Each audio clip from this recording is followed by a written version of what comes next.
Vocês estão com fome da palavra, amém? Então, por favor, me ajuda no seguinte: ora no seu homem interior, para que a palavra entre com mais facilidade e eu possa fazer um milagre de falar tudo que eu gostaria no tempo que eu tenho. Não é que o pastor Wagner não me deu tempo, é que nunca é suficiente para mim. Minha esposa fala que é horrível quando eu falo isso, mas é verdade. Eu acho que, se deixar, eu falei, não fala para mim ficar à vontade, que eu levo a sério. Fica à vontade, eu fico. Eu bati o meu recorde agora, o meu recorde é 11 horas e 30 pregando sem parar. Você acredita nisso? Não fica à vontade entre nós. Fica, mas não mexe em nada, né? Aquele cara que chega na minha casa fica à vontade, só não mexe na geladeira. Eu estava na Suécia há uns anos atrás, e eu fiquei lá por 24 dias servindo a igreja, e no último dia os irmãos falaram: Leandro, a gente quer entender um pouco sobre a vinda de Jesus. É o perigo falar isso para mim, escatologia. Aí eu falei, então beleza, tem café, uma mesa e uns bolinhos. A gente botou uma mesona gigantesca lá, e por 11 horas e 30, eu, sem parar e sem levantar, falei sobre a vinda de Jesus. Eu me acho especial por fazer isso, sabia? Porque eu amo muito Jesus, aleluia. Mas fica tranquilo que hoje eu tenho bem menos do que isso. Então vamos lá, abra a escritura em Gálatas capítulo 1. Vai projetar o texto? Projeta para nós ou não? Vocês usam? Que versão está usando aí? NVI não. Tem a Ferreira de Almeida? Se tiver, eu prefiro, porque a Bíblia da minha cabeça, não sei se você sofre desse problema, é a Ferreira de Almeida. Então a NVI é muito boa, eu acho que até para ensinar a NVI é mais prática, né? Mas eu prefiro a Ferreira de Almeida. Então, se você tiver alguma versão da Ferreira de Almeida, Gálatas capítulo 1. Você tem uma Bíblia aí, sim? Sim? Se você não tiver uma Bíblia, deixa eu te dar uma dica: procura um crente perto de você e leia com ele, aleluia, glória a Deus. Gálatas capítulo 1, eu quero compartilhar um pouco daquilo que está queimando do meu coração, e eu acredito que eu vou gastar esse ano inteiro ensinando sobre esse tema e desdobrando ele. Eu quero poder também ser um bom dispenseiro dos mistérios de Deus aqui para vocês hoje.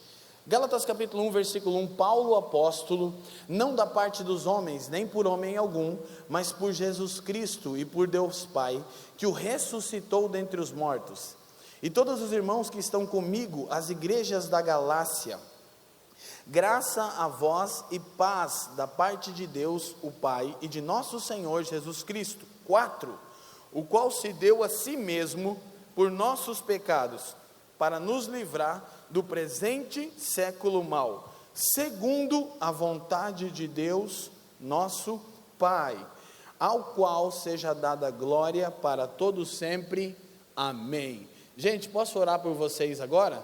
Vocês oraram por mim, eu quero orar por vocês, posso fazer isso? Curva a sua cabeça aí. Pai, te damos graças por essa oportunidade especial, Pai. Eu quero te agradecer por essa igreja maravilhosa. Eu quero te agradecer não apenas pela Ina, mas por todos os que em Londrina invocam o nome do seu Filho, Senhor deles e nosso. Pai, eu quero te pedir de maneira especial que nessa manhã você caia sobre nós com espírito de sabedoria e de revelação, iluminando os olhos do nosso entendimento, a fim de que conheçamos a real esperança para a qual você nos chamou. Amém e amém. Gente, então, tem um tangedor para mim? Eu sou pregador romântico. Cadê o meu mano do teclado ali? Deixa Jesus usar você. Não é fundo que eu quero alguém que seja um tangedor, aleluia, glória a Deus.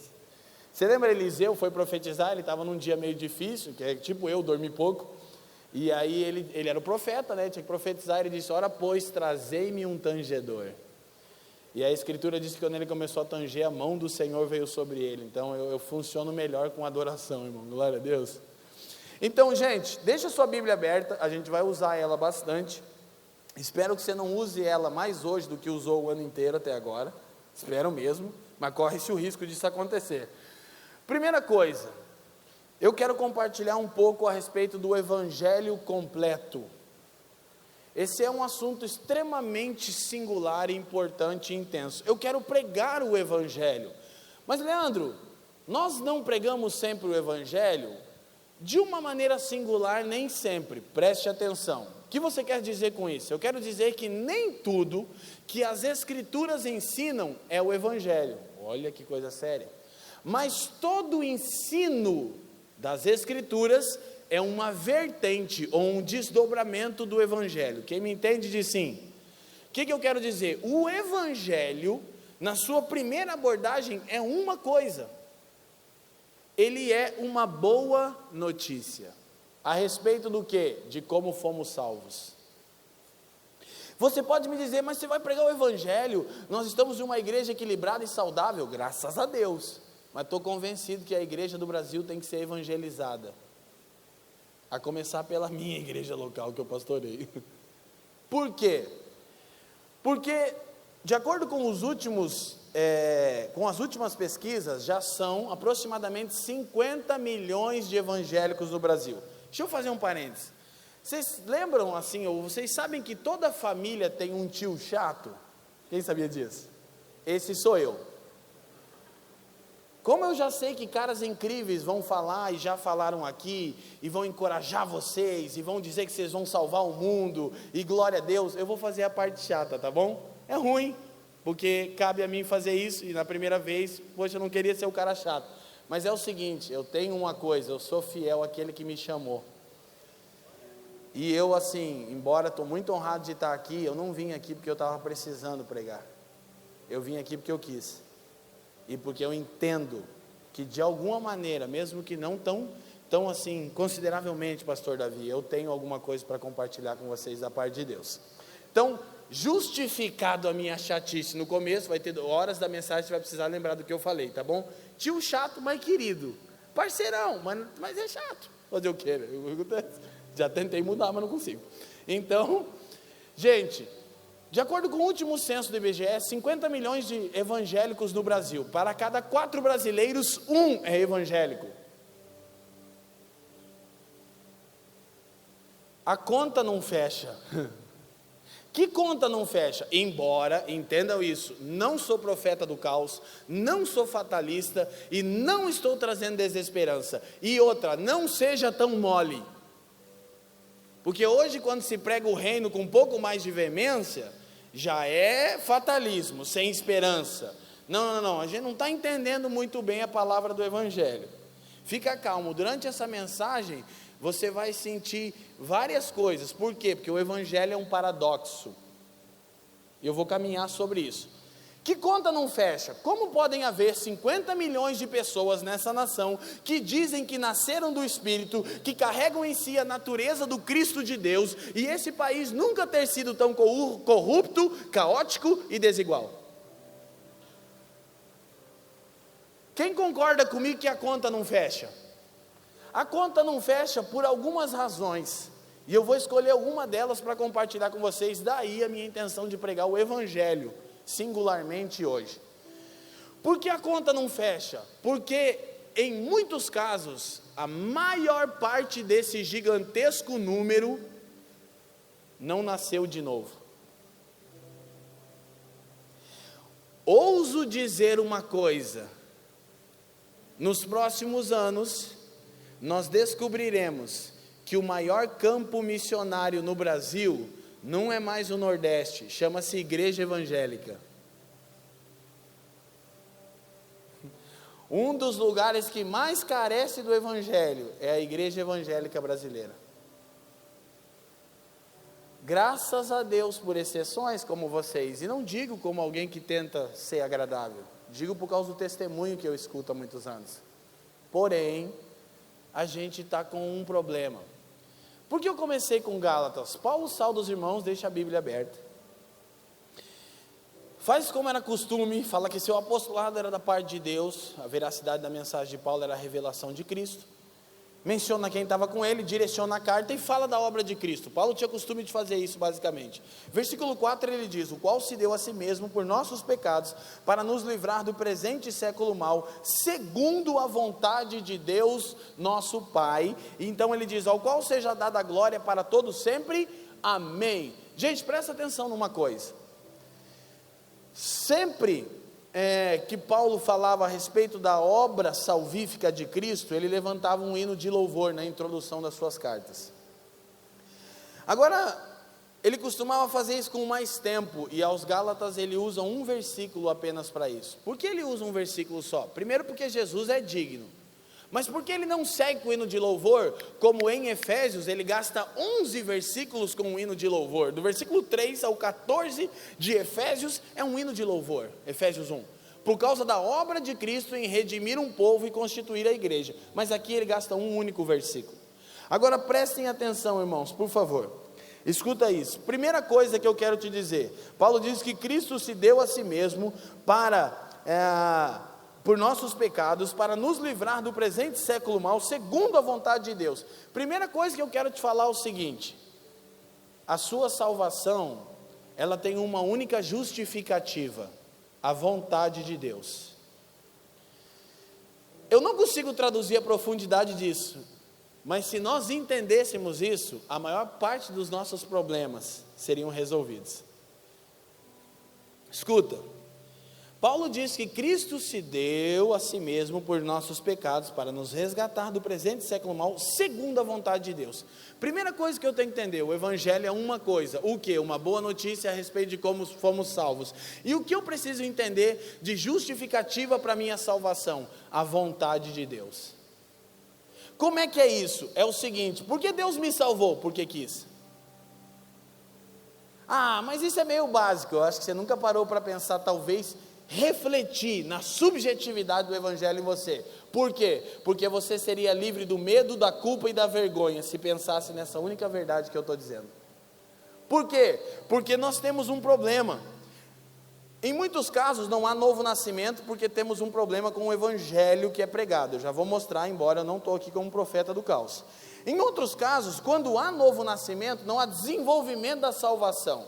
E por que não há desenvolvimento da salvação? Porque a gente não tem certeza que foi salvo. E por que a gente não tem certeza que está salvo? Porque a gente acha que a salvação é o nosso mérito, é uma recompensa. Mas escuta, sua salvação é um presente, não uma recompensa. Não é algo que você fez ou faz por merecer, é algo que você ganhou, querido, aleluia. Essa é uma boa notícia, não é? E como Paulo justifica? Por que Deus nos salvou e deu o seu Filho? Porque quis. Olha que teologia profunda. Quando Paulo fala aos Efésios, ele usa 5 vezes a expressão vontade, a respeito da vontade de Deus, só no capítulo 1, e ele usa uma palavra grega, que traduzida literalmente seria o seguinte: vontade é aquilo que Deus desejou, portanto determinou que seja feito. Vou te explicar. A respeito de vontade, Deus não passa. O que é vontade de Deus à luz das Escrituras? Aquilo que Ele desejou e, portanto, determinou que seja feito. Como diz o profeta, agindo Deus. O que você quer dizer? Primeiro eu quero confirmar você, como diz Pedro na sua epístola, na sua vocação e na sua eleição. Agora, deixa eu te explicar uma coisa, presta atenção. Por que Deus me salvou? Porque Ele quis. Agora, sabe qual é a coisa incrível? Deus não tem carências, mas tem anseios. Deus não tem necessidade alguma, mas tem desejo. Essa é a coisa mais incrível, e escuta, deveria ser o parâmetro pelo qual vivemos a vida cristã. Vou explicar. Deus não precisa de nada, mas Ele anseia. Deus não tem necessidade nenhuma, mas Ele tem desejo. Do que? De comunhão. Eu não consigo pregar tudo que eu quero, porque eu já me animei, já queria ir para o outro lado agora. Deixa eu te explicar uma coisa. Deixa eu te explicar isso. Deus quis tanto ter comunhão com você, que esmagou o Filho dele na cruz. Esse é o primeiro absurdo do Evangelho. É um absurdo, é um escândalo, é uma loucura. Que Deus desejou tanto ter comunhão com você, a ponto de moer o seu Filho.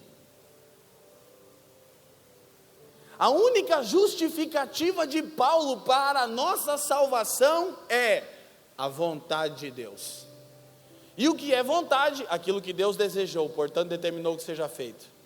O que nós precisamos entender? Que quando Deus tem um anseio, esse anseio é realizado pela sua vontade. Paulo diz que é o beneplácito. Paulo usa essa expressão para falar da vontade de Deus, que traduzido seria o conselho da vontade de Deus, quando ele está falando aos Efésios. O que é isso?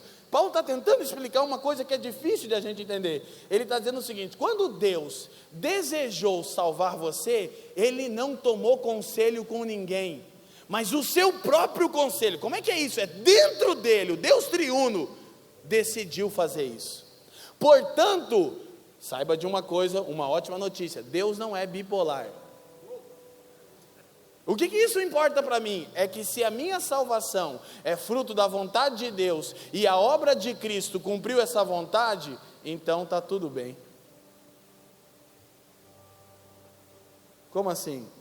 É porque Deus não se aconselhou com ninguém, quando desejou te salvar, e nem fez isso porque você merecia, fez por uma única razão: Ele anseia ter comunhão. Então qual é a segurança da obra de Cristo? É plena. Agora calma, parte boa, parte ruim, parte boa, parte ruim, e assim a gente vai caminhando, tá bom? Dói, mas é bom, mas dói, é evangelho, é paradoxo. Deixa eu te falar uma coisa que tem realmente cativado o meu coração. Um dos caras que mais me inspirou, e eu quero falar isso aqui publicamente, passou seus últimos dias aqui em Londrina. Na minha opinião, é só minha opinião, o mais precioso profeta que o Brasil teve nos últimos 30 anos, Gregory McNutt. O cara que, quando eu era só um ex-dependente químico, eu ouvi falar de Jesus com tanta paixão, eu disse: um dia eu quero ser igual a ele. Partiu para o Senhor, e ele gravou um vídeo aqui em Londrina, e ele estava falando sobre legado. Estou aqui em Londrina, cara, pequena Londres. E era um pregador, um profeta controverso de Deus, e você não precisa ser como ele, nem eu, porque tem caras que só existe um.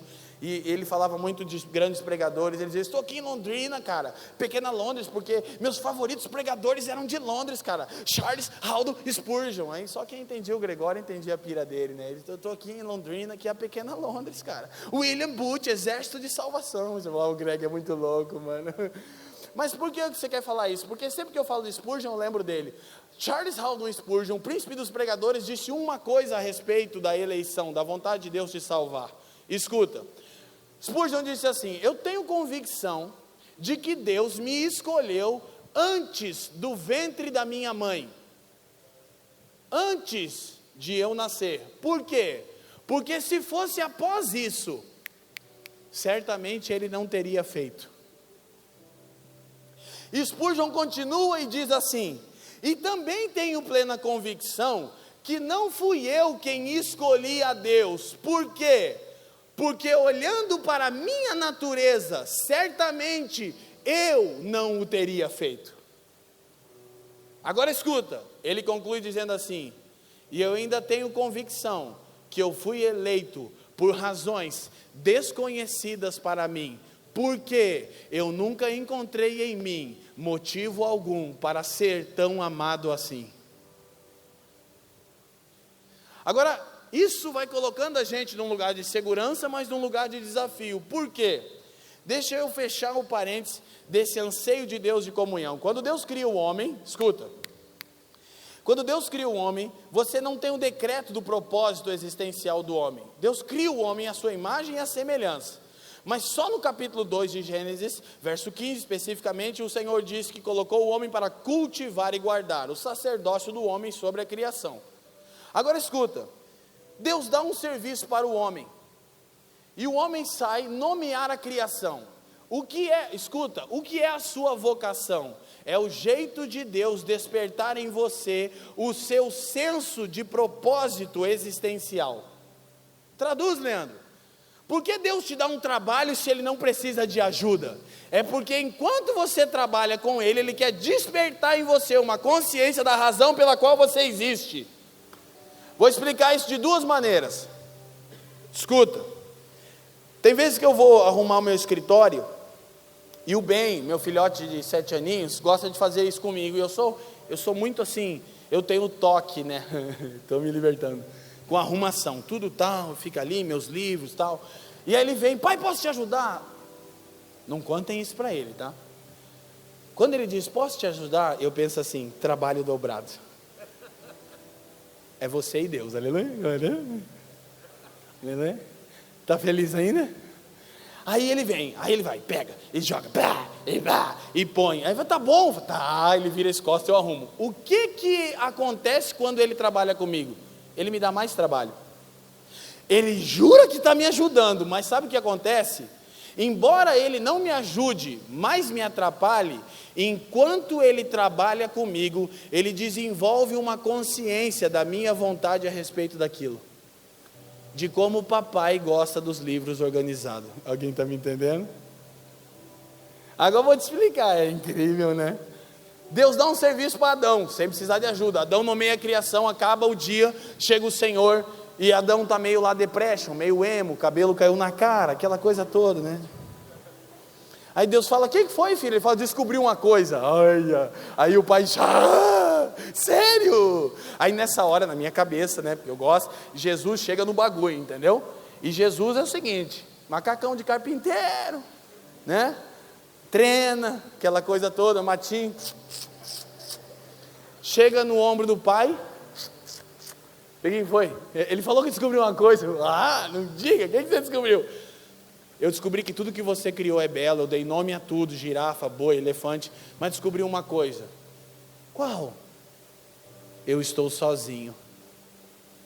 Não tem ninguém semelhante a mim para que eu tenha comunhão. Jesus se inclina no ombro do pai e diz assim, está começando a dar certo.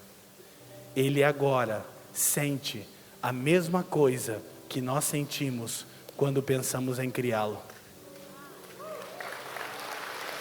Você entendeu? Vou deixar claro. Vou desenhar. É que o homem foi criado para a comunhão.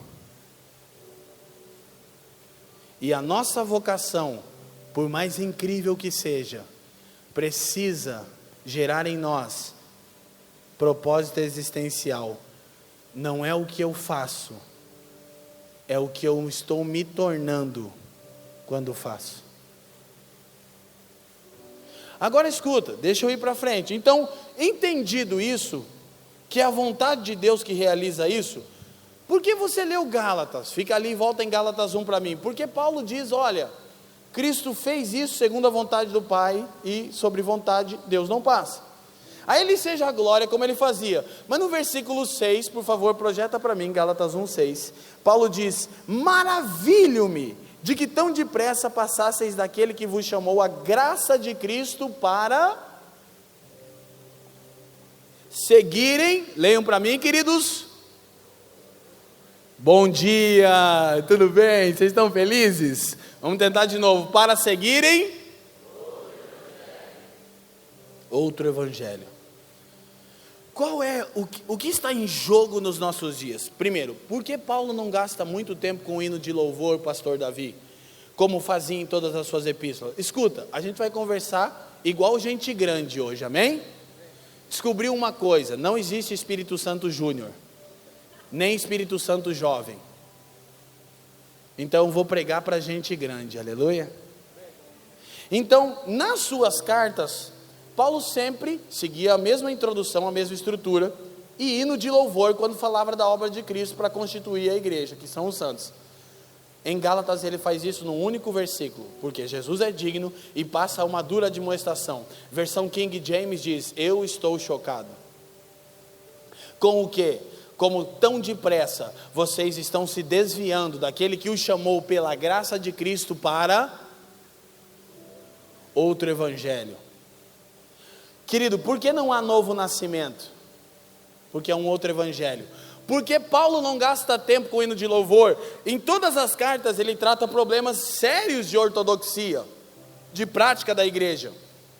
Mas mesmo assim ele gasta tempo com louvor. Por que não aos Gálatas? E por que ele inicia uma repreensão tão dura que vai até o 6º capítulo da carta, ou seja, toda ela? Sabe por quê?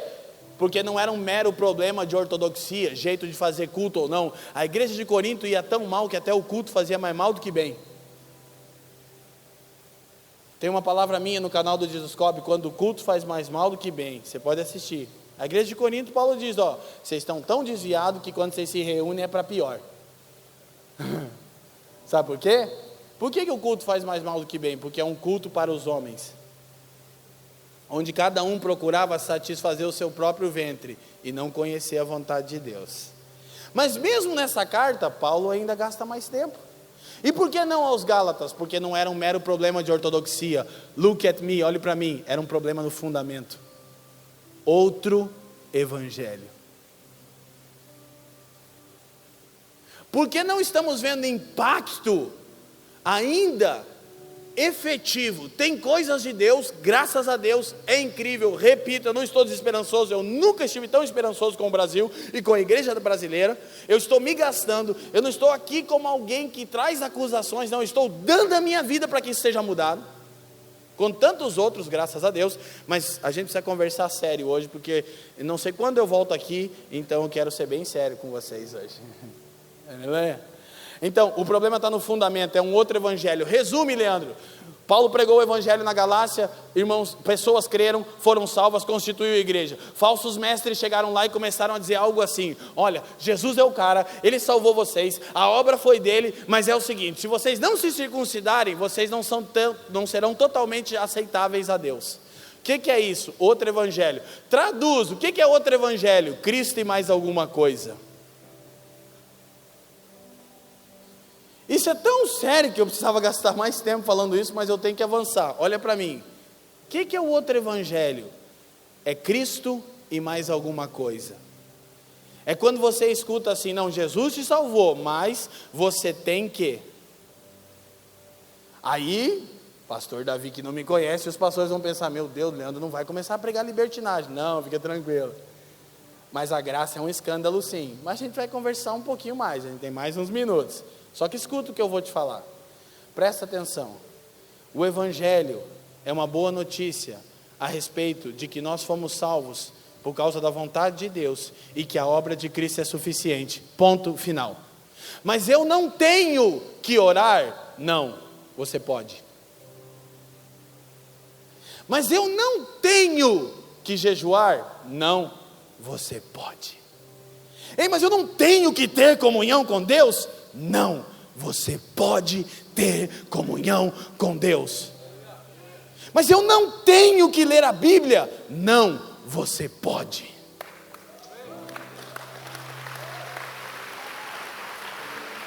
Agora o que acontece conosco, queridos, é que a gente inverte a ordem. Jesus te salvou, mas você tem que. Eu não tenho que dar o dízimo. Calma. Não, você pode manifestar generosidade, assim como aquele que te alcançou o fez com generosidade. Deus amou o mundo de tal maneira que quando Deus ama ele, se você ama, a expressão tem o que não cabe no evangelho. Agora, e se eu não fizer isso, eu sou salvo? Se você está em Jesus, sim. Por quê? Porque a obra dele é suficiente. Porém, se você não crescer na sua salvação, você não vai alcançar a plenitude da vontade de Deus. E a pior coisa que tem, não é não ser salvo, é ser salvo e não se tornar o que Deus te criou para ser. Agora começa a entender por que o problema está no fundamento quando se trata de evangelho no Brasil. Agora, querido, escuta, o que é a salvação? Ouça, é o meio pelo qual Deus tornou possível, através da obra de Cristo, você se tornar aquilo que originalmente Ele te criou para ser. Vou repetir. Salvação é o meio pelo qual Deus tornou possível você se tornar aquilo que originalmente Ele te criou para ser. Então eu vou partir do pressuposto que todo mundo aqui nasceu de novo nessa manhã, aleluia. A minha pergunta vai ser: você está desenvolvendo a sua salvação? Porque é isso que Paulo diz em Filipenses 2,12, desenvolvei a vossa salvação. E o que é desenvolver a minha salvação? É crescer na natureza de Jesus. Por quê? Porque eu não fui salvo porque eu sou bonitinho, eu fui salvo para me tornar semelhante ao Filho de Deus. Logo, escuta, não é o que eu faço, nem o que eu falo, nem o que nós cantamos, é o que nós estamos nos tornando.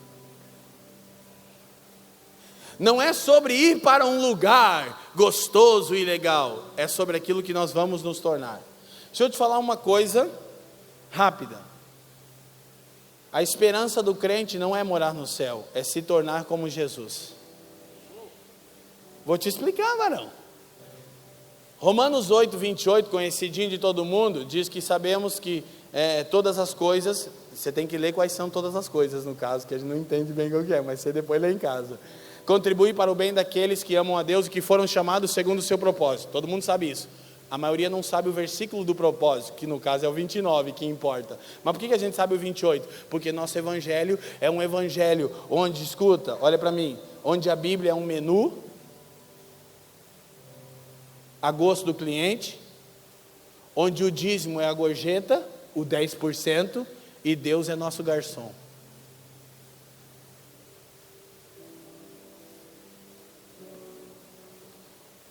A Bíblia é o menu. O dízimo é o 10% de gorjeta.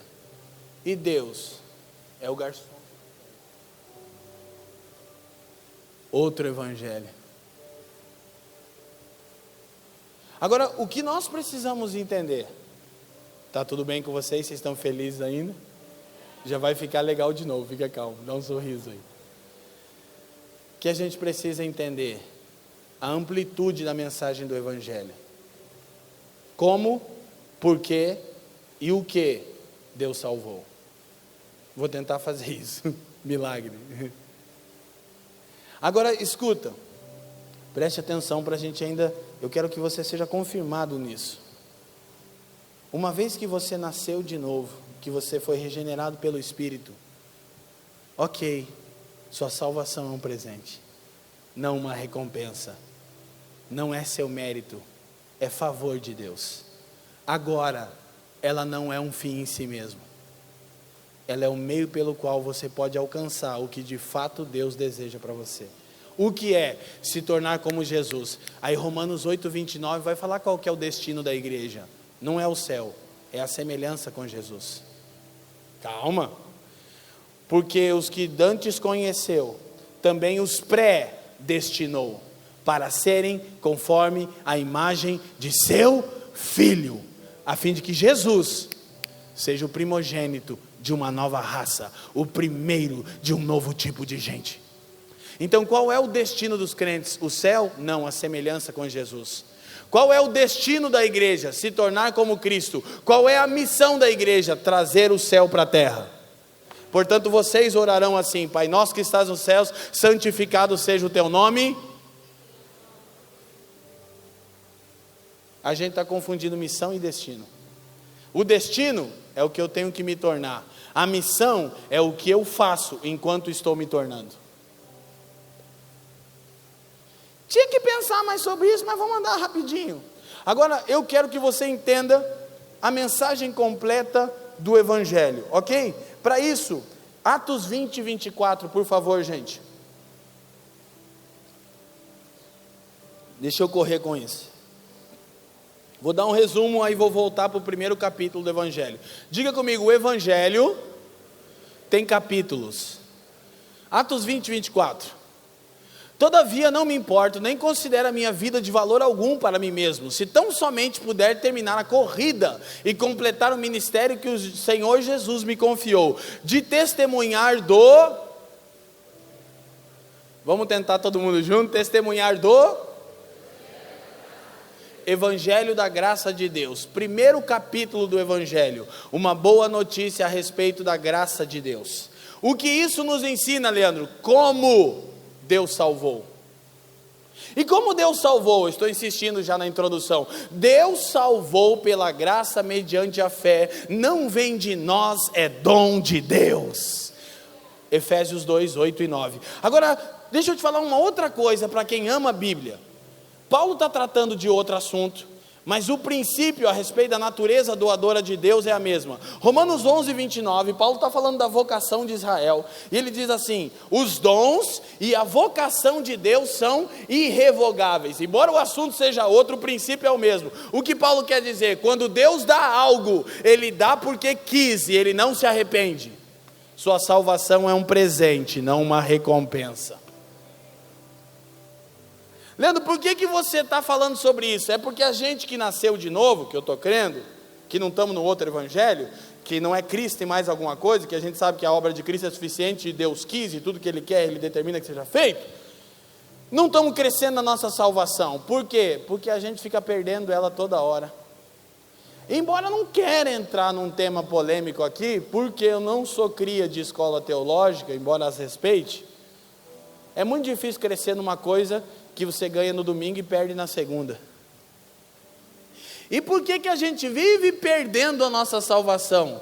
Porque nós somos os nossos próprios salvadores. É assim, quando eu faço certinho, estou salvo. Quando eu erro, perdi a salvação. Então não é Cristo o seu Messias, querido, é você. E você vive o caso mais exacerbado de outro evangelho, que não é Jesus e mais alguma coisa, é Jesus e a sua ajuda. Alguém aqui está me entendendo? Sacode a mão e diz sim. Então nós precisamos entender que fomos salvos pela vontade de Deus, e a obra de Cristo é que garante isso, se é que estamos nele. Qual é a evidência da eleição? Paulo diz que nós fomos eleitos para a santificação. Qual é a evidência de alguém que está salvo? A natureza de Jesus. Mas eu preciso entender que se Deus deu, Ele não se arrepende. Agora escute, primeiro capítulo, Evangelho da graça de Deus, uma boa notícia a respeito de como nós fomos salvos. Fomos salvos pela graça mediante a fé, não é mérito nosso, é presente de Deus. Amém? Você pode dizer graças a Deus por isso? Cara, isso é uma notícia incrível. Você não precisa salvar a si mesmo, Jesus já fez isso. Segundo, Lucas 4,43, vamos acelerar aqui. Quero te mostrar de forma resumida e entrar no assunto. Lucas 4,43, primeiro capítulo do Evangelho, o Evangelho da graça de Deus. Mas ele disse, ou seja, é Jesus falando: é necessário que eu pregue as boas novas do reino de Deus, de outras cidades, porque para isso fui enviado. Querido, segundo capítulo do Evangelho, ouça isso, uma boa notícia a respeito do reino de Deus. O que isso me ensina? Por que Deus me salvou? Evangelho da graça, como Deus salvou? Pela graça mediante a fé. Evangelho do reino, por que Deus salvou? E isso é a chave pela qual não tem impacto. Por quê? Porque eu não entendo a razão da minha salvação. Quando eu entendo o Evangelho da graça, que é um escândalo, um absurdo, tão absurdo, que eu fico sentado no banco dizendo: e aí? A salvação não é um fim em si mesmo. Quando Deus criou o homem, ele não precisava ser salvo. A salvação não é o plano de Deus, ela é um meio para que o plano seja cumprido. Logo você foi salvo por um motivo, quem me entende? Evangelho do reino, por que Deus salvou? E vamos, Efésios 2, 5 e 6, rapidinho. Eu ia pular esse texto, mas eu preciso ler para fixar no seu coração e a gente poder alinhar para a nossa conclusão. Eu amo a palavra, vocês também? Eu amo a Bíblia, não sei falar muito de mim, nem das coisas que eu faço. Eu gosto de falar de Jesus. Eu tive uma vida muito ruim. Deixa eu só contar isso, que é chato. Não é para dar glória a Deus, é só para você não dar desculpa. Perdi meu pai muito cedo, pastor Davi, com 14 para 15 anos. Caí no mundo da drogadição em Curitiba. Perdi minha adolescência toda no crack e na cocaína. Saí da escola na 6ª série. Sou pai, e isso não é legal de se falar. Nunca fiz um curso de teologia. Não tive a oportunidade. Na época que podia, não tinha recurso. Por que você está dizendo isso? É que se Deus fala com uma pessoa igual a mim, Ele fala com qualquer um que queira ouvir. Porque o mais incapaz dentre nós nessa manhã aqui, sem dúvida, sou eu. Eu sou um testemunho da graça de Deus. E as pessoas me perguntam, por que você não conta mais o seu testemunho? Eu digo, simples, Jesus não me chamou para testemunhar a respeito da minha vida de pecado e promíscua. Ele disse, vocês serão minhas testemunhas. Eu falo dele, não de mim. Amém? Agora é o seguinte, Jesus usa uns caras igual eu para você ficar com raiva. De quem? De você. Por quê? Porque se ele fala comigo, como é que você não entende, cabeção? Se o Zé Ruela que entende, como é que você não entende? Não é que você não tem capacidade, é que você ainda não tem desejo suficiente. Mas eu quero que Jesus mude isso. Eu sei que está acontecendo isso. E desculpa por ser tão sincero com vocês nessa manhã. Mas é só porque eu ando o Brasil inteiro e não sou um cara tentando me promover. Pela graça de Deus, Jesus me deu amigos como Douglas Gonçalves, que há muitos anos atrás me conheceu, quando estava começando, ele disse, cara, o Brasil tem que te ouvir. Eu falei, não quero, você tem que ter um canal no YouTube. Eu falei, não, muito obrigado, eu não sou contra, é lindo, é de Deus, manda bala, rapaziada, mas eu nunca precisei fazer nada para me promover. Eu falei, não, Douglas, eu já tenho bastante trabalho. E ele começou a... E até hoje eu não tenho um canal no YouTube, ele fica bravo comigo, porque eu não sou nem inscrito no canal do Scope. Sabe por quê? Porque eu nem sei nem como faz. E você está achando que é mentira? Não, eu não sei como faz, porque eu não tenho uma conta, eu tento me inscrever e comentar nos vídeos, eu não consigo. Eu tento me defender quando alguém está falando mal de mim, estou brincando. O que você quer dizer com isso? Que não podemos? Não, eu quero dizer que minha geração tem que acordar para uma coisa. Antes de procurar influência, procure consistência. Porque todo mundo quer ser influenciador digital. Deixa eu te dar uma dica, volta para o mundo real, constrói uma vida consistente, o resto é consequência, aleluia. Por que, Leandro? Porque ter seguidor no Instagram e curtida no Facebook é tão valioso quanto ganhar dinheiro no banco imobiliário, é de mentirinha. Você lembra banco imobiliário que a gente jogava? Avenida Vieira Solta, aquela coisa toda, eu sempre comprava porque eu sou Vieira, varão, era o único lugar que eu era rico, rapaz. Aqui é periferia, Paraná Clube, rapaz. Tá pensando o quê? Vila Capanema é nós, Queiroz. Mas deixa quieto, agora foi horrível, né? Tem uma versão minha sem a Fran e com a Fran, vocês vão ver. Se a Fran tá aqui, eu sou outra pessoa. Sou um presbiteriano lindo, não se mexe, só pega. Quando eu falo isso, ela só faz assim, ó. Só porque eu estou muito feliz, eu não tenho tempo, mas eu estou feliz. Vocês estão felizes? Minha esposa é profeta. Tem um pastor amigo meu que ele disse assim, se você não escuta o Espírito Santo, ouça a sua mulher. Ó, mulherada, recebe aí o mistério, hein? Não é não? É de Deus isso, né? Glória a Deus. Um dia, eu estava naquele dia assim de fight. O legal é que depois de uns anos de casamento, você aprende a brigar. 14 anos casado já, as pessoas pensam, olha, eles não brigam. É que a gente se mata sozinho.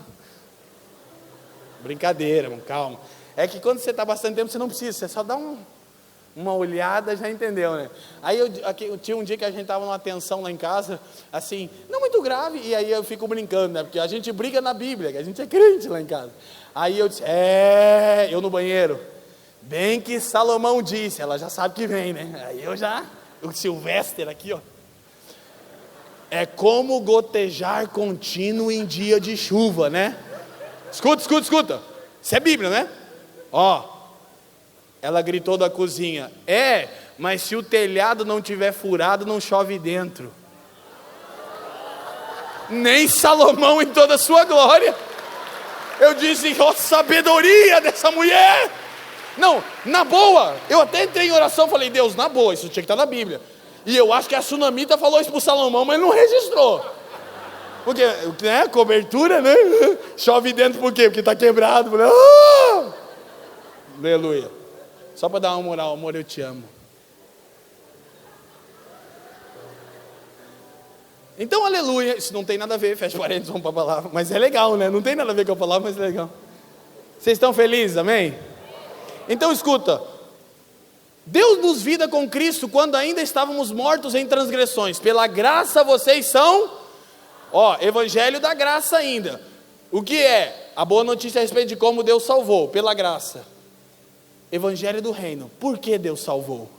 Deus nos ressuscitou com Cristo e com Ele nos fez assentar nos lugares celestiais em Cristo Jesus. Por que Deus foi tão gracioso em me salvar? Para devolver ao homem uma posição de autoridade. O que você está falando? Que se você está em Jesus, está pela graça, não pelo seu mérito, por causa da vontade de Deus, e sua vida é tão difícil que sua posição é essa aqui, ó. Isso se você entendeu o Evangelho. Ai, que luta, estou trabalhando muito. Sentado com Cristo. Posição de governo. Por que Deus salvou? Para devolver ao homem a capacidade de dominar que ele perdeu no Éden.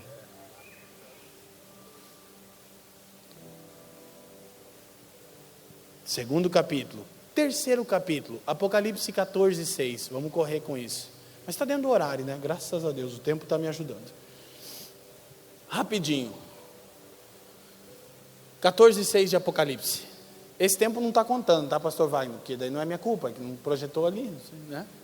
É aquele negócio do vôlei, tem o Bernardinho. Então vi outro anjo que voava pelo céu e tinha na mão o... Nossa, gente, olha para mim. Finjam que está legal, tá bom? Eu vou fingir que vou acreditar. Vamos tentar de novo. Tinha na mão o... Nossa, vocês fingem muito bem. O Evangelho eterno, para proclamar aos que habitam na terra, toda nação, tribo, língua e povo. Evangelho eterno. O que Deus salvou? São 3 evangelhos, pelo amor de Deus, não confunda. Um evangelho com 3 capítulos. Evangelho da graça, uma boa notícia a respeito de como Deus salvou. Pela graça mediante a fé, não vem de nós, é dom de Deus. Evangelho do reino, por que Deus salvou? Para devolver a você uma posição de autoridade, assentados com Cristo nos lugares celestiais. Evangelho eterno, o que Deus salvou? E aqui nós precisamos pensar, qual é o versículo mais famoso dos crentes, gente? Fala para mim rápido. João, vamos começar, por quê? Segura, olha para mim. O que o Evangelho eterno ensina? O que Deus salvou? E o que a gente pensa que Deus salvou? O homem, e que Deus é um caça-fantasmas. Ghostbusters, você lembra? Ah, piazadinha nem sabe o que é. Ah, cara, era demais o Geleia. Aleluia. O que você está falando? João diz assim, porque Deus amou o de tal maneira. Agora, João 3,16, mas João tinha um problema. Qual? Quando ele escreve a sua epístola, deixa esse texto aí. Ah, não precisava, mas glória a Deus, aleluia. 1 João 2,15, na sua epístola, ele diz, ó, Deus amou o mundo. Agora põe lá para nós 1 João 2,15, gente, por favor, então. Que eu ganhava esse tempo. Olha só, para você entender esse princípio. Não amem o... Deus amou o... Não ameis o... Então seria Deus, aquele tipo de pai, que é um mau exemplo, e diz assim, faça o que eu falo, mas não faça. Seria Deus isso? Então por quê? É porque a gente não para refletir. É porque é uma coisa óbvia, que o assunto aqui desdobraria para o lance da igreja influenciar a sociedade que tanto se fala, mas tem que entender o evangelho todo primeiro. Senão a gente vai ficar na teologia do Pink e do cérebro. Você lembra quem é o Pink e o cérebro? É 2 ratinhos com a cabeça desse tamanho, que ficam dizendo que vão dominar o mundo. Sabe qual é o problema? É que não tem estatura para isso. A cabeça é enorme. Nós vamos dominar o mundo. Vamos, cérebro. Por que a Escritura diz que Deus amou o mundo e diz para a gente não amar o mundo? Simples, questão de tradução. Quando João diz que Deus amou o mundo, diz que Deus amou o cosmos. O que é o cosmos? A ordem criada. Por que Deus amou o universo? Porque foi Ele que fez. E Ele, quando terminou, disse que era, e Ele não é bipolar. Quando Ele faz e diz que é bom, se cair Ele restaura. Quando Ele salva e diz que salvou porque quis, se cair Ele salva. Não sei se você está entendendo, é a vontade dEle que faz tudo.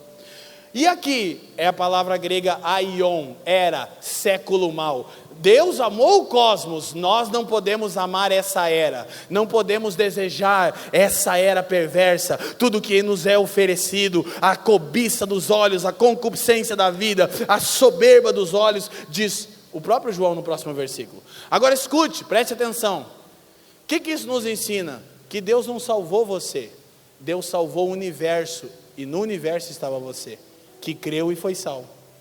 Agora deixa eu te falar uma coisa muito doida, presta atenção nisso. Se Deus salvou o mundo, porque Romanos, anota, 8, 19 a 24 diz o que eu estou dizendo, diz o quê? Que a criação não será abandonada, ela será redimida. Por quê? Porque Deus não abandona nada que Ele criou. Aí você começa a entender o quê? Escuta, a missão da igreja. Aqui no Evangelho Eterno é que você vai entender que ter ministério não é ter um microfone ou um violão na mão, mas é estar numa área da sociedade, sendo um agente de redenção. Por quê? Porque Deus salvou você e anuncia a salvação do mundo no fim dos tempos. Quem está me entendendo? Aí sim nós vamos entrar na sociedade, mas a gente tem que pensar um pouco mais sobre o Evangelho todo. Então, querido, deixa eu te falar uma coisa, e aí eu chego na reta final. O que é fundamental para a gente entender nisso? Diga comigo, para ficar bem didático. Evangelho da graça. Como Deus salvou? Eu respondo, pela graça mediante a fé, não vem de nós, é dom de Deus. Sua salvação é um presente, não uma recompensa. Amém? Evangelho do reino. Por que Deus salvou? Eu respondo, para devolver ao homem uma posição de governo. Salmo 8, 4 a 8 diz, quem é o homem para que dele te lembres, e o filho do homem para que o visites? Pois um pouco menor do que Deus o fizestes, de glória e de honra o coroastes, deste-lhe domínio sobre as obras das suas mãos. Aí se você ler um pouco a Bíblia, você vai dizer, ei, é um salmo messiânico, fala do Messias. Eu vou dizer, claro, e é por isso que Romanos 8 diz que somos co-herdeiros com Cristo. Tudo que foi prometido a Ele, é prometido a nós. E o que é prometido a nós? Um absurdo, que Deus quer dar a você glória e honra. Mas glória somente ao Senhor. Sim, você não pode procurar glória, mas Ele está te dando glória, e não só glória, glória e honra, que traduzidos são imagem e semelhança. Para quê? Para governar sobre a criação. Por que a criação se submetia a Jesus? É porque quando Jesus falou à tempestade, cala-te, a tempestade reconheceu que era a mesma voz de Gênesis 1 e disse Deus. Porque o homem governava sobre a criação? Porque a palavra semelhança, a palavra imagem, perdão, em hebraico é tselem, significa sombra. Sabe o que é isso? É que quando o homem estava na sua posição sacerdotal, antes da queda, diante de Deus, a glória de Deus brilhava no homem e projetava uma sombra. Então quando a criação olhava, não via o homem, via Deus no homem. Quando o homem falava, ela submetia, aleluia. Por isso Romanos 8 diz que a ardente expectativa da criação geme, aguarda com vívido anseio a manifestação dos filhos de Deus. Por quê? Porque ela está sujeita à vaidade, não por sua própria vontade, mas o homem sujeitou. Mas ela sabe, Deus salvou o homem, Deus está me salvando também. Então você sai daqui sem um romantismo de querer só ter um violão na mão, mas entendendo que você deve ser um advogado, um médico, um biólogo, um cientista, parceiro de Deus na redenção do universo.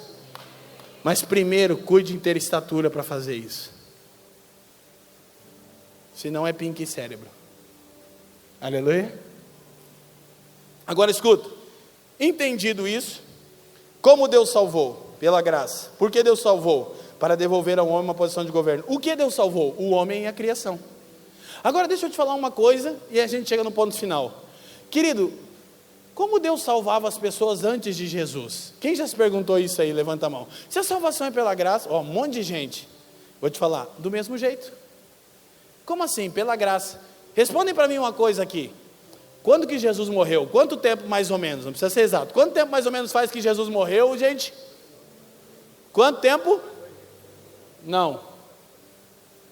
Apocalipse 13, 8. Pastor Davi está estragando minha mensagem. Pastor bom é assim, né? Isso aqui é uma loucura, pastor. Sério, quando eu penso no propósito eterno, eu falo, é por isso que Paulo explode em louvor em Romanos 8, quando ele está falando do propósito eterno, ele diz, ó profundidade da sabedoria e do conhecimento. Paulo diz, não, é muito doido, cara, é muito louco. Apocalipse 13, 8. Corta para 18 ali, gente, rapidinho. Aí eu vou chegar na reta final. Todos os habitantes da terra adorarão a besta, a saber, todos aqueles que não tiveram seus nomes escritos no livro da vida do Cordeiro, que foi morto desde a criação do mundo. Quando Jesus morreu, há 2000 anos? Não, quando Deus criou o universo.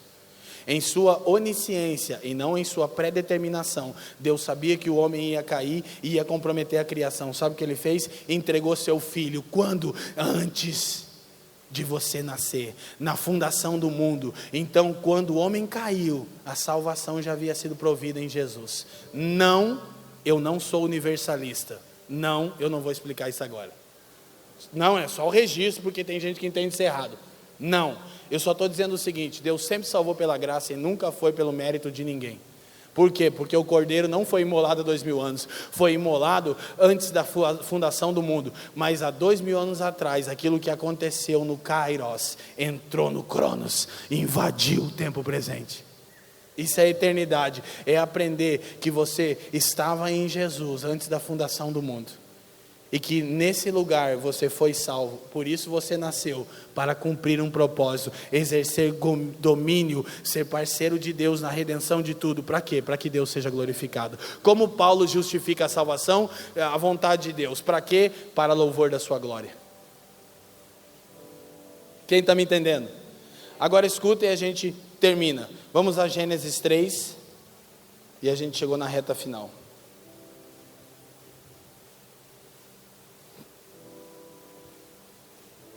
O tempo não me permite, mas eu quero deixar aqui um fundamento claro. Gente, olha para mim. Vamos abrir esse parênteses. Aí é os 5 minutos que você vai me dar mais, que vai ser importante. Em vez de Gênesis 3, Efésios, capítulo 3, versículo 9 e 10. Deixa eu te mostrar uma coisa. Só para botar esse fundamento, que ele cabe muito bem agora. Olha só, esclarecer a todos a administração desse mistério, o serviço de Paulo. Falar do propósito eterno. Durante as épocas passadas, foi mantido oculto em Deus que criou todas as coisas. A versão original diz, por meio de Cristo Jesus. O texto acaba aqui, volta ali por favor. Diz que Deus criou todas as coisas por meio de Cristo Jesus. Aí o versículo 10 diz, a intenção dessa graça era que agora, mediante a igreja, a multiforme sabedoria de Deus se tornasse conhecida dos poderes e autoridades das regiões celestiais. Deixa eu te explicar como Paulo explica o propósito eterno. Olha que coisa doida. Ele diz o seguinte: tudo que Deus fez, da criação à ascensão, Ele fez por intermédio do seu Filho. Criou todas as coisas por intermédio de Jesus. Aí Paulo diz assim, para que agora, pela igreja. O que é isso? Da criação à ascensão, tudo que Deus fez, escuta, Ele fez por intermédio de Jesus. Da ascensão até a parousia, a volta de Jesus, tudo que Ele vai fazer por intermédio da igreja. O que você precisa entender? A igreja ainda é o jeito de Deus fazer as coisas na terra. E é aqui que a natureza de Cristo é desenvolvida em nós. Quem está me entendendo? Deixa eu te falar, eu conversava aqui de maneira intencional. A gente tem muito movimento para-eclesiástico rolando aí, sem vida de igreja. A igreja ainda é o jeito de Deus, gente. Sabe por quê? Porque Paulo diz que, é difícil não falar disso rápido. Paulo diz duas coisas. Colossenses, o tema, mistério de Deus. Quem é o mistério de Deus? Cristo. Nele habita toda a plenitude. Colossenses 1,19. Plenitude de quem? Da divindade. Traduzindo, ele diz que Jesus é a imagem do Deus invisível. Olha que legal, a imagem do Deus invisível. O que Paulo quer dizer? Que em Jesus estava toda a plenitude de Deus. Ou seja, tudo aquilo que de Deus os homens podiam tocar, sentir e experimentar estava em Jesus. Amém? Só que em Efésios o tema é o mistério de Cristo, é a igreja. O que é a igreja? O mistério de Jesus e a plenitude de Cristo, diz Paulo em Efésios 1:23. O que é isso? É o seguinte, a palavra plenitude é pleroma, é tudo. Tudo de Deus em Cristo, tudo de Cristo na igreja. Então o que é a igreja? A igreja é tudo de Deus, que o mundo pode experimentar. É pela igreja ainda, tudo isso. Amém? Esse é um ponto primordial para nós. Deixa eu falar mais uma verdade muito rápida. Paulo, quando está explicando isso em Efésios 5, eu amo falar isso, ele diz que no capítulo 5, Efésios fala sobre natureza, vida e vocação da igreja. Esse é um assunto que eu ensino, mas é muito extenso para agora. O material de Cosmovisão tem lá. Paulo fala sobre a igreja, e ele termina comparando com o casamento. Mulher, submete ao seu marido como a igreja a Cristo. Marido, ama a mulher como Jesus amou a igreja e se entregou para purificar e santificar. Você purifica com água e você santifica com sangue, de acordo com o Novo Testamento. Aí ele diz, para apresentar a si mesmo igreja gloriosa, não um movimento glorioso, sem mancha, mácula, ruga ou qualquer coisa, mas santa, qualquer coisa semelhante, mas santa e sem defeito algum, ok? Aí ele diz assim, ó, grande é esse mistério. Aí você pensa, nossa, que mistério grandioso. A Fran submeteu o Leandro como a igreja está sujeita a Cristo, o Leandro ama a Fran como Jesus amou a igreja. Paulo diz assim, não, mas eu me refiro a Cristo e a igreja. Efésios 5:32, escuta, qual é o mistério de Paulo? É que a igreja já estava em Jesus, antes da fundação do mundo. Como é que você entende isso? Só olhando Gênesis. Quando Deus cria o homem, ele cria homem e mulher, mas em Gênesis 2, Adão está sozinho. Depois que ele nomeia tudo e descobre que precisa de uma semelhante idônea, o pai diz, filho, dorme um soninho profundo, olha para mim. Tira uma costela dele e forma a mulher, banar, termina de edificar, apresenta e eles se tornam uma só carne. É o mistério de Cristo. Qual? Jesus veio na terra como o último Adão, diz Paulo, procurando o quê? Uma esposa, não uma empregada doméstica, tá?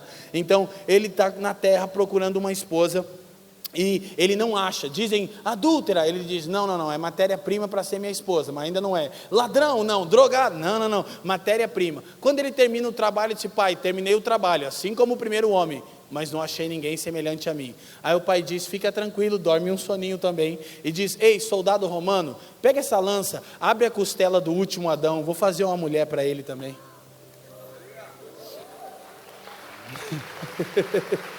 Sai água e sangue, o que santifica e purifica. O que é a igreja? Ela é tudo de Jesus ao mundo, porque Paulo diz, a mulher é a glória do marido. Amém? Vamos terminar, amém? Oh, amém, irmão? Glória a Deus. Quem me dá 10 minutos para encerrar, levanta a mão, está no tempo. 10, 20, 30, 40, 50, povo crente, é o povo, olha pastor Wagner, o povo clama. Vocês estão felizes ainda, Ina? Então deixa eu terminar enfatizando isso, mas é muito importante a gente entender os processos de Deus. Qual é o ponto? Gênesis 3, 8, agora sim, e a gente vai terminar isso. Por quê? Eu vou enfatizar o primeiro capítulo do Evangelho, não é tudo, mas é para que você seja livre de 3 coisas: medo, vergonha e culpa. Por quê? Qual é o problema do outro evangelho? Jesus e mais algumas coisinhas. É que ele escraviza. Escraviza no quê? No medo, na vergonha e na culpa. Por quê? Porque você nunca consegue salvar a si mesmo. O outro evangelho de Jesus salvou, mas não resolveu. Você tem que. Aí você tenta, não consegue. Medo de não ser aceito. Aí você tenta, não consegue. Vergonha da sua fraqueza. Aí você tenta, não consegue. Culpa. Aí a culpa fica muito grande. Você transfere a culpa para outra pessoa. Por quê? Porque o fundamento está com um problema. Alguém está me entendendo? Sacode a mão e diz sim. A gente vai terminar agora. Está dentro do horário, né, pastor? Está, né? Aleluia, glória a Deus. Se não tiver... Ouvindo o homem e sua mulher os passos do Senhor Deus, que andava pelo jardim, que soprava a brisa do dia, esconderam-se da presença do Senhor Deus entre as árvores do jardim. 9. Mas o Senhor Deus chamou o homem perguntando, onde está você? Olha para mim, princípio de primeira menção, exegese. Entendeu um termo na Bíblia? Procura quando ele é mencionado pela primeira vez que chamado aparece na Bíblia. O que é chamado? Não é ide, é volta. Para onde? Para o lugar de onde você nunca deveria ter saído, a presença de Deus. Vamos lá. Então o Senhor Deus chamou, evangelho, não foi você que chamou por ele, foi ele que chamou você, e perguntou, onde está? As 2 perguntas que Deus faz para o homem, elas explicam o chamado de Deus e a nossa vocação. Não precisa ir no texto, que eu só quero deixar essa coisinha boa para vocês, que eu vou terminar aqui. Gênesis 3:9 é a primeira pergunta que Deus faz ao homem, onde é que você está? Que não na minha presença. O que é chamado? Não é ide, é volta. Para onde? Para o lugar de onde você nunca deveria ter saído. Segunda vez que Deus pergunta algo para o homem, Gênesis 4:9, é quando Deus pergunta para Caim: onde está o teu irmão? E se a resposta é, eu não sei, o que eu tenho a ver com os moradores de rua de Londrina? Eu não tenho chamado para as prostitutas, eu não tenho chamado para os órfãos, eu não sou tutor do meu irmão. Se você responde igual Caim, a segunda pergunta, você já respondeu a primeira. Na presença de Deus você não habita. Qual é o chamado de Deus? Voltar para o lugar onde Ele nos criou para estar, sua presença. Qual é a vocação? Trazer nosso irmão junto. Ah, cara, eu não sou tutor do meu irmão. Então tudo bem, você não habita na presença de Deus. Porque a igreja INA existe em Londrina para alcançar as meretrizes, as prostitutas, os moradores de rua, os dependentes químicos, os multimilionários, etc, etc, etc. Ah, eu não tenho um chamado. Tem sim, porque todo mundo que habita na presença de Deus sente a dor do seu coração por aquele que se perdeu. Qual é a resposta? Onde você está? Em sua presença. Onde seu irmão está? Aqui também, Pai. Paulo diz que era chamado para apresentar todo o homem perfeito a Jesus. Eu nasci para isso. Eu não nasci para ser o cara. Eu nasci para apresentar meu irmão a Jesus naquele dia. Leandro, onde é que estão seus irmãos? Eu quero dizer, Jesus, tem uma calculadora? Que vai chegar bastante gente. Por quê? Porque por ficar muito tempo na sua presença, eu sempre senti a dor do seu coração. Você tem um chamado para trabalhar com índios? Não, eu só habito na presença de Deus. Então eu fui lá no meio dos índios, fizemos poço artesiano, pregamos o evangelho. Você tem um chamado para trabalhar com órfão? Ficamos 6 anos dentro do orfanato. Não, é que na presença de Deus você descobre que Ele é um pai para os órfãos. E tudo que Deus é através da igreja. Ou seja, você é tudo de Deus, porque você é tudo de Jesus e Jesus é tudo de Deus, aleluia. É pela igreja ainda, amém? Então, o que eu quero que você entenda? Verso 10, a gente vai terminar. 10. Ele respondeu: ouvi teus passos no jardim e fiquei com medo. Primeira vez que o homem sente medo, porque estava nu, sentiu vergonha, por isso me escondi. Olha você se escondendo de Deus. Ainda com a mulher ali, quieta, ele está vindo. Imagina Deus assim, ó. O que aconteceu? Ele sentiu medo da voz de Deus. Por quê? Porque ele não estava no lugar onde ele foi criado para estar. O que é o medo? É a consequência de você ter saído da presença. Por quê? Porque na presença de Deus, o perfeito amor... Porque como é que a gente vai mudar o mundo se você tem medo de não ser aceito e por isso criou um personagem no Instagram?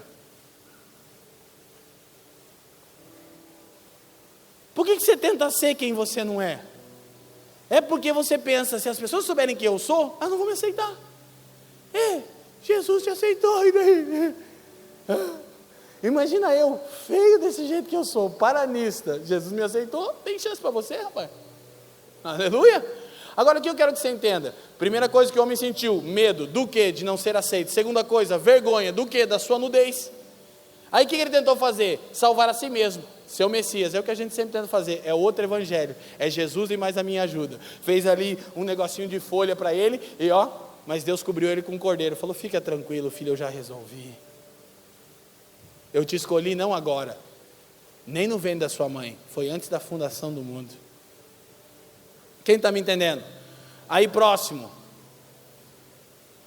e Deus perguntou: quem lhe disse que você estava nu? Você comeu do fruto da árvore a qual lhe proibi de comer? 12. Disse o homem: foi a mulher que me destes por companheira, que me deu o fruto da árvore e comi. Termino aqui, olha para mim.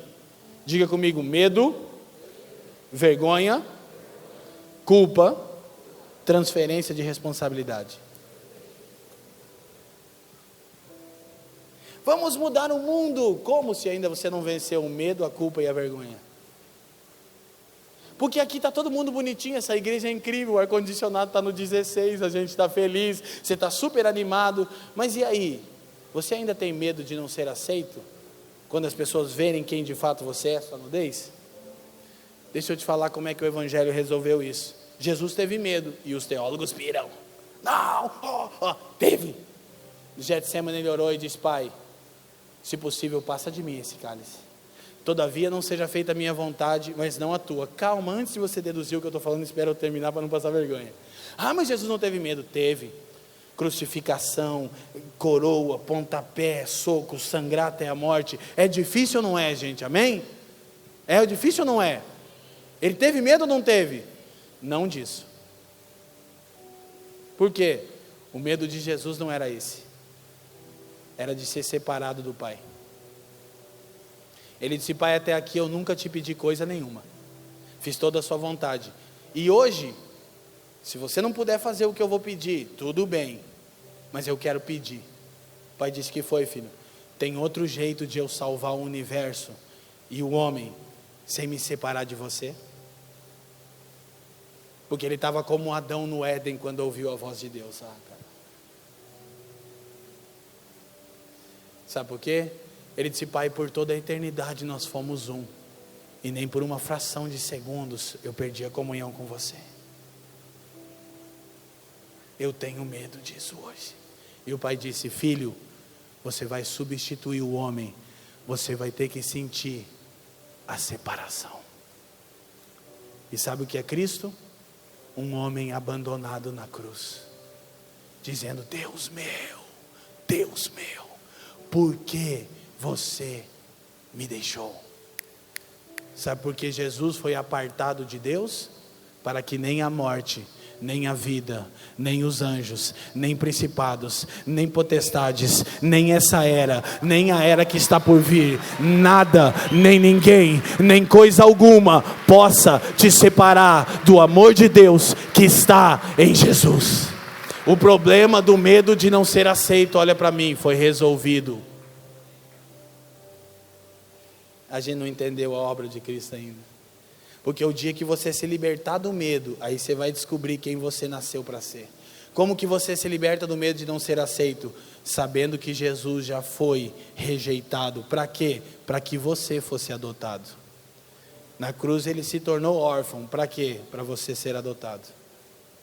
Agora, se isso não fosse suficiente, olha só, ele também cumpriu o segundo problema. Qual? O da vergonha. Aquele fato de a gente criar o personagem. Como é que ele fez isso? Diferente do que a gente tem na nossa mente, Marcos 15, 17, 20 e 24, os versículos mostram uma coisa, que a tradição católica estava errada. Qual? Jesus crucificado na cruz, coroa de espinhos, sangrando até morrer, não tinha um paninho branco. Sabe o paninho branco? É que é muito escândalo, é vitupério, diz Hebreus, é ignomínia. A gente não aceita, sabe o que? Um homem abandonado e nu na cruz. O homem mais santo que essa terra já viu, morreu abandonado, para que você nunca mais tivesse medo de não ser aceito, e ficou por mais de 3 horas completamente nu. Se qualquer um estivesse nu aqui nessa plataforma, rapidamente faria isso. Jesus não podia, ele estava pregado. E sabe por quê? Para que você nunca mais sentisse vergonha. Sabe por quê? Porque Adão foi achado nu. E se isso ainda não fosse suficiente, escute. Adão disse: a mulher que você me deu. Manietavam a cabeça e diziam: salvou todo mundo, salva-te a ti mesmo. Ele disse assim, escuta: Pai, perdoa, eles não sabem o que fazem, a culpa é minha. Agora eu vou te falar um absurdo que a gente está ensinando e eu encerro. 2 minutos, olha para mim. Do que Jesus te salvou? Do inferno? Do diabo? Não, de Deus. Hã? Só para anotar, para não parecer que eu estou falando muita bobagem. Jesus me salvou do que tão graciosamente? De Deus. Hebreus 10, 31 diz assim, ó: horrível coisa é cair nas mãos do Deus vivo, não do diabo. 1 Tessalonicenses 1, 10 diz que a gente aguarda do céu Jesus, aquele que nos livra da ira vindoura. Romanos 1, 18, escuta, diz que do céu se manifesta a ira de Deus contra toda impiedade. Sabe do que Jesus te salvou? De Deus. Como Jesus te deixou a salvo? Se tornando o alvo. Evangelho é coisa, hein? É só o primeiro capítulo agora. Como é que é isso?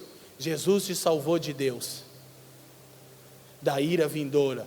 Como Ele me deixou a salvo? Se tornando o alvo. Jesus se tornou o alvo da ira de Deus, para que você fosse salvo da ira de Deus. As duas verdades que o Evangelho afirma, Romanos 3:23, todos pecaram e destituídos foram da glória de Deus. Olha para mim, você é pior do que pensa. Nossa, que paradoxo é. Segunda verdade, Romanos 5:8, mas Deus prova seu amor para conosco, porque Cristo morreu quando ainda éramos pecadores. Segunda verdade, mas é mais amado do que imagina. O que o Evangelho diz sobre você? Você é pior do que pensa, porém mais amado do que imagina. Isso é incrível, cara. Isso é libertador, livres do medo, da culpa e da vergonha. Por quê? Porque aquele homem desamparado, abandonado, nu, assumindo a culpa na cruz, resolveu o problema. E não precisa que nada seja acrescentado, porque senão é um outro evangelho. E agora eu termino com um escândalo mais absurdo do que esse ainda. Como entender a graça? Eu tenho dito isso pelo Brasil inteiro. Só tem um jeito, entendendo a lei. Como é que é isso, Leandro? Quando um pecador arrependido procurava perdão e aceitação, ele tomava um cordeiro, look at me, olhe para mim, levava até o sumo sacerdote. Quando ele entregava para o sumo sacerdote pegava o cordeiro na mão e fazia isso aqui, ó, pastor Davi. O que ele está fazendo? Examinando o cordeiro. Se o cordeiro fosse perfeito, o pecador era aceito de volta e o pecado perdoado. O sacerdote examinava o cordeiro, não o pecador.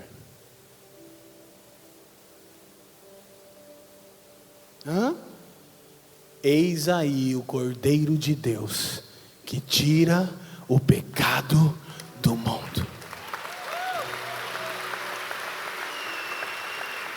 Mas eu ainda não sou perfeito. Eu sei, mas o Cordeiro é. Cara, que lugar seguro, que fundamento firme é o Evangelho.